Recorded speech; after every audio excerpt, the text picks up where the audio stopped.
mga kawawma, in this video, we will familiarize ourselves with the numbers that are perfect squares, and we will solve quadratic equations by extracting square roots. So first, i-familiarize natin ang sarili natin sa mga numbers that are perfect squares. So like 1, 4, 9, 16, 25, 36, and so on and so forth. So dapat alam natin yung mga numbers na perfect squares at hindi perfect square dahil kakailanganin natin siya sa pag-solve ng quadratic equations by extracting the square roots. Alright, how to extract square roots? Okay, since our given is a perfect square, we all know that 49 is a perfect square. So, medyo madali kapag ang number natin ay perfect square. Alright, so first, get the square root of both sides. So, we will have square root of x squared is equal to positive or negative square root of 49. So, next step, get the square root of x squared. So, we have x. And square root of 49, that will become 7. So, therefore, our solution is x is equal to positive or negative 7. Next, again, 169 is a perfect square. So, again, first step, get the square root of both sides. So, we will have square root of x squared is equal to positive or negative square root of 169. So, we will now have the square root of x squared, which is x, and then the square root of 169, which is 13. So, the solutions are x is equal to positive or negative 13.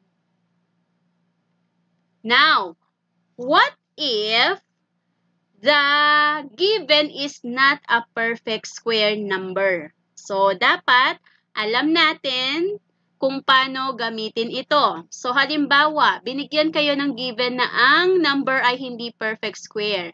Paano natin i-extract yon? So, kagaya ni 18. Si 18 ay hindi perfect square. So, anong gagawin natin? Mag-isip ka ng factors ni 18 na merong number na perfect square. Okay? Kumuha ka ng factors ni 18 na may perfect square. Okay, let's have an example. So, I'm giving you a table para meron kayong reference. So, x squared is equal to 75. 75 is not a perfect square. Okay? So, first, get the square root of both sides. Kunin natin yung square root ng both sides. So, we will have square root of x squared is equal to square root of 75. So, ano yung mga factors ni 75 na kung saan merong perfect square? So, pwede nating i-factor ito gamit ang 25 times 3 because 25 is a perfect square, right? So, we will now have x is equal to positive or negative square root of 25 times 3. Okay, so nagkaroon tayo ng 25 times 3 kasi hindi naman perfect square si 75. Now, let us now get the square root of the perfect square. So, yung kukunin lang natin na root ay yung number na perfect square. So, we will have x is equal to positive or negative square root of 25 times square root of 3. Alam naman natin na si 25 ay perfect square. So, we will have x is equal to positive or negative 5 square root of 3. So, naiwan pa rin si 3 kasi 3 is not a perfect square. Next, x squared is equal to 80. So, again, 80 is not a perfect square. So, get the square root of both sides. We have square root of x squared is equal to square root of 80. So, let us now find the factors of 80 na merong perfect square. So, again, we have 16 times 5. 16 is a perfect square. So, x is equal to positive or negative square root of 16 times 5. So, get the square root of the perfect square since 16 ay perfect square. So, x is equal to positive or negative square root of 16 times square root of 5. 16 is a perfect square, so extract natin yon. We will have x is equal to positive or negative 4 square root of 5. So, si 5, nandun pa rin siya kasi 5 is not a perfect square. Okay.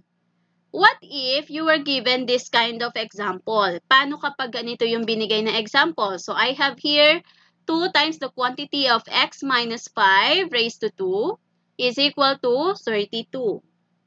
So, first, we have to divide both sides by 2. So, i-divide natin both sides by 2 para makancel natin si 2. So, we will now have x minus 5 raised to 2 or the quantity of x minus 5 raised to 2 is equal to 16. Bakit naging 16? Kasi diba dinivide natin siya sa 2. So 32 divide 2, that is 16. Next, get the square root of both sides. So we will now have the square root of the square of the quantity of x minus 5 is equal to square root of 16. So we will now have x minus 5 is equal to positive or negative 4. So, since 4 may be positive or negative, therefore, we will have two equations. Okay? So, since ang nakalagay dito ay positive or negative 4, since pwede siyang positive daw or negative, therefore, magkakaroon tayo ng dalawang equations. So, the first equation is x minus 5 is equal to 4. So, we will solve for x. So, that will become x is equal to 4 plus 5. Therefore, x is equal to 9. This is our first root or solution. And then the second equation is x minus 5 is equal to negative 4. So, x is equal to negative 4 plus 5. So, we will have x is equal to 1. So, the roots or solution of the given quadratic equation is 9 and 1. Next, I have here 3 times the quantity of 4x minus 1 squared minus 1 is equal to 11. So, since meron tayong minus 1 dito, ilipat na muna natin siya. So, that will become 3 times the quantity of 4x minus 1 squared is equal to 12. So, 11 plus 1. Kaya naging 12 tayo. So, since meron tayong 3, para matanggal natin si 3, divide both sides by 3. So, makakancel na natin ngayon si 3. What's left is 4x minus 1 squared is equal to 4. Bakit naging 4? Kasi dinivide nga natin siya sa 3. So, 12 divided 3 is equal to 4. So, get the square root of both sides. So, we will now have the square root of the square of quantity 4x minus 1 is equal to the square root of 4. So, we will have 4x minus 1 is equal to positive or negative 2. So, again, since ang 2 natin ay pwede raw positive and negative, magkakaroon ulit tayo ng dalawang equation. So, the first equation is 4x minus 1 is equal to 2. At yung isa naman mamaya ay 4x minus 1 is equal to negative 2. So, laging ganon. So, let's solve first the first equation. 4x minus 1 is equal to 2. So, we have 4x is equal to 3. Why 3? Because 2, ililipat natin si 1, that will become positive. So, 2 plus 1 is equal to 3. Next, divide both sides by 4. So, makakancel si 4 dun sa x. And then, we will have 3/4. And then, for our second equation, we have 4x minus 1 is equal to negative 2. So, ganun ulit, 4x is equal to negative 1. Bakit? Kasi negative 2, ililipat mo si negative 1. So, negative 2 plus 1, kaya naging negative 1. So, divide both sides by 4. So, we will now have x is equal to negative 1/4. Next, I have here the quantity of 2x minus 3 squared is equal to 18. So, get the square root of both sides. We have, so since wala naman tayong number outside the parenthesis, ibig sabihin, hindi na natin kailangang i-divide. So, ayan na siya. So, we will now have square root of 2x minus 3 squared is equal to square root of 18.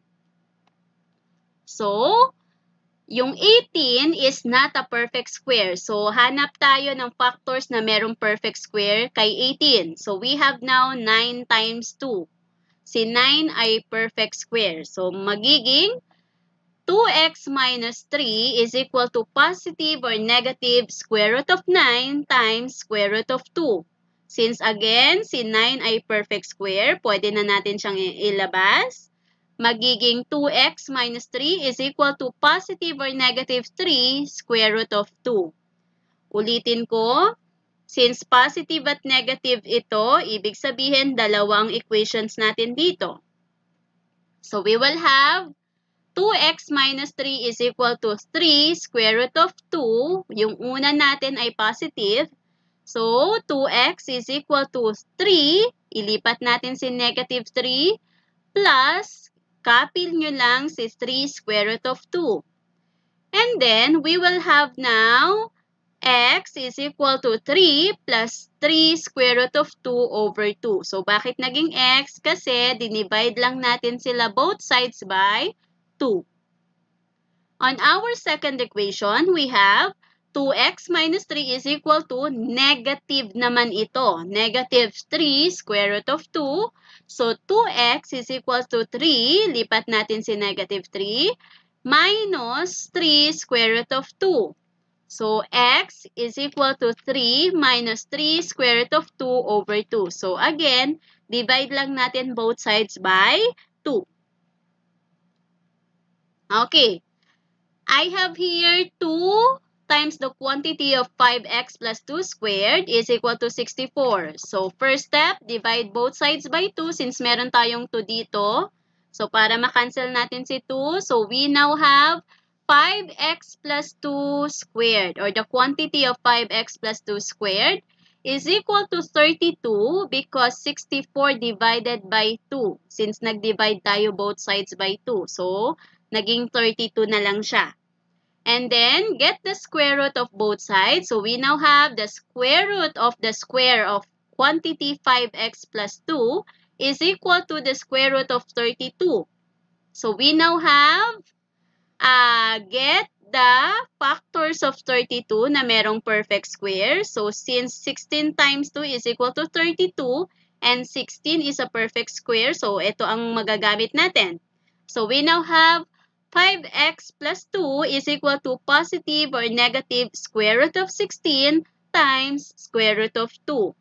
So, since si 16 ay perfect square, pwede natin siyang ilabas. Magkakaroon tayo ngayon ng 5x plus 2 is equal to positive or negative 4 square root of 2.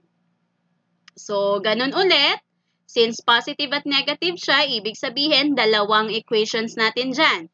So, we have the first equation, 5x plus 2 is equal to positive 4 square root of 2. Solve for x. So, we will have 5x is equal to negative 2. Lipat natin si positive 2. And then, plus 4 square root of 2. So, divide both sides by 5. So, we will now have x is equal to negative 2 plus 4 square root of 2 over 5. On the other side, our second equation, negative naman. So, 5x plus 2 is equal to negative. Kanina, positive. Laging ganon, positive and negative. Negative 4 square root of 2.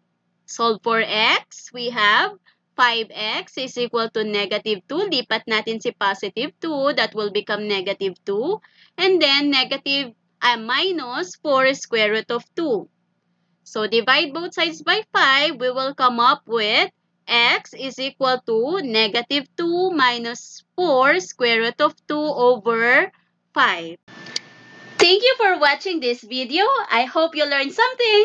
Don't forget to like, subscribe, and hit the bell button to our Wow Math channel. Just keep on watching!